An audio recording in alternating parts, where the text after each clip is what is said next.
পড়ার ঘরে বসে মিঠি মুখস্থ করছে একটি কবিতা। ফাল্গুনি বিকশিত কাঞ্চন ফুল, ডালে ডালে পুঞ্জিত আম্র মুকুল। কিন্তু হঠাৎই পড়তে পড়তে হঠাৎ গম্ভীর মুখে চুপ করে সামনে তাকিয়ে থাকে সে। মিঠির মা সেই সময় ঘরে ঢোকেন। মেয়েকে ওভাবে চুপ করে সামনে তাকিয়ে থাকতে দেখে তিনি জিজ্ঞাসা করেন, হ্যাঁ রে মিঠি, কবিতা মুখস্থ হয়ে গেছে, আমি ধরবো? মিঠি বিব্রতভাবে জবাব দেয়, হ্যাঁ মা, না মানে না মা, এখনো হয়নি। একটা চিন্তা মাথার মধ্যে ঘুরছে, মনই বসছে না। মেয়ের মুখে এমন কথা শুনে মিঠির মা তার পাশে বসে পড়ে। তারপর তাকে জিজ্ঞেস করে,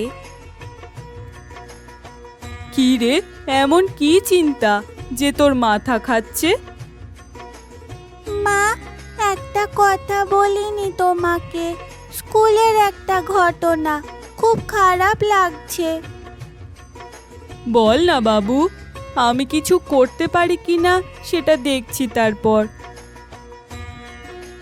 মিঠি গম্ভীর হয়ে তার মাকে বলতে থাকে, রিয়া আমাদের বন্ধু জানো মা, কিন্তু জানো ওর মা খুব অসুস্থ। ও প্রতিদিন মুড়ি চানাচুর বিস্কুট আনে, আমরা তিনজনই ওকে বেশি টিফিন দেই। ও খেতে পায় না মা, ওর খুব খিদে পায়। তারপর? গতকাল দেখলাম রিয়া ব্যাগে একটা পেপার কাটিং রেখেছে, তাতে এক চিকেন নুডলসের একটা ছবি, আর নিচে লেখা আমার স্বপ্নের খাবার। ঠাকুর, আমায় এটা একদিন খাওয়ার সুযোগ দাও। আমার খুব খারাপ লেগেছিল জানো মা। আহারে, মেয়েটা কত ইচ্ছে করে অথচ খেতে পারে না। কথা বলতে বলতে মিঠির গলাটা ভারী হয়ে আসে। সে আবারও বলে, কাল শ্রেয়া বলল আজ রিয়ার সঙ্গে টিফিন শেয়ার করবে না, কারণ ওর মা ওকে এক চিকেন নুডলস দিয়েছে। ওরা রিয়াকে ডাকেনি, আমিও সাহস পাইনি। আর রিয়া, সে তো তাকিয়েছিল শুধু। আমি খাইনি মা, পারিনি খেতে। মিঠির কথা শুনে তার মা হালকা হাসে। মিঠির মাথায় হাত বুলিয়ে দিয়ে তাকে বলে, ঠিক আছে, দেখি আমি কি করতে পারি।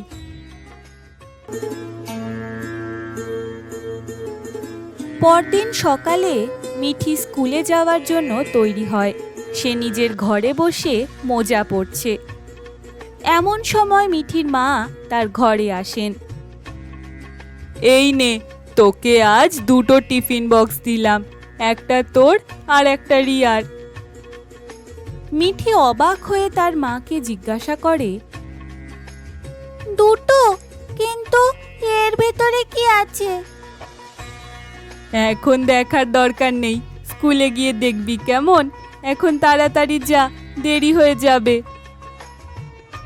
মিঠি কিছু না বলে টিফিন বক্স দুটোকে ব্যাগে ভরে স্কুলের উদ্দেশ্যে চলে যায়। স্কুলের ক্লাসরুমে মিঠি ঢুকে দেখতে পায় রিয়া চুপ করে মাথা নিচু করে বসে আছে। শ্রেয়া আর মহিমা তখনও ক্লাসে আসেনি। মিঠি রিয়ার কাছে গিয়ে বলে, এই নে, মা তোকে পাঠিয়েছে। কি আছে জানি না, তবে টিফিন টাইমে দেখিস, আর খাস কিন্তু অবশ্যই। রিয়া মিঠির কথা শুনে খুবই অবাক হয় আর তার হাত থেকে টিফিন বক্সটা নিয়ে নেয়। এরপর ক্লাস শুরু হয়। ক্লাস শেষে টিফিন টাইমের ঘন্টা বাজে। সবাই ছুটতে ছুটতে খেলার মাঠে চলে যায়। যে যার টিফিন খুলে খেতে থাকে। মিঠি নিজের টিফিন খুলে দেখে তাতে এক চিকেন নুডলস। চোখ বড় হয়ে যায় তার। রিয়াও তার টিফিন খোলে আর টিফিনটা দেখে রিয়ার চোখে জল, কিন্তু হাসি মিশ্রিত মুখে সে বলে, এ এ তো এ তো এগ চিকেন নুডলস। হ্যাঁ রে রিয়া, আমি মাকে বলেছিলাম তুই এগ চিকেন নুডলস খেতে চাস, আর তাই মা তোর জন্য পাঠিয়েছে।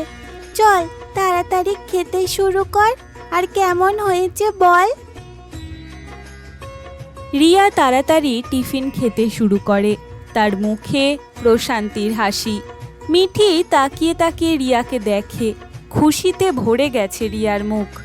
স্কুল ছুটির পর মিঠি যখন বাড়ি ফেরে, তার মাকে গিয়ে সে জড়িয়ে ধরে। মা, রিয়া আজ সত্যি খুব খুশি, ওর স্বপ্নটা আজ পূরণ হলো। তুই তো জানিস, খাবার শুধু মুখের স্বাদ নয়, মনেও সুখ দেয়।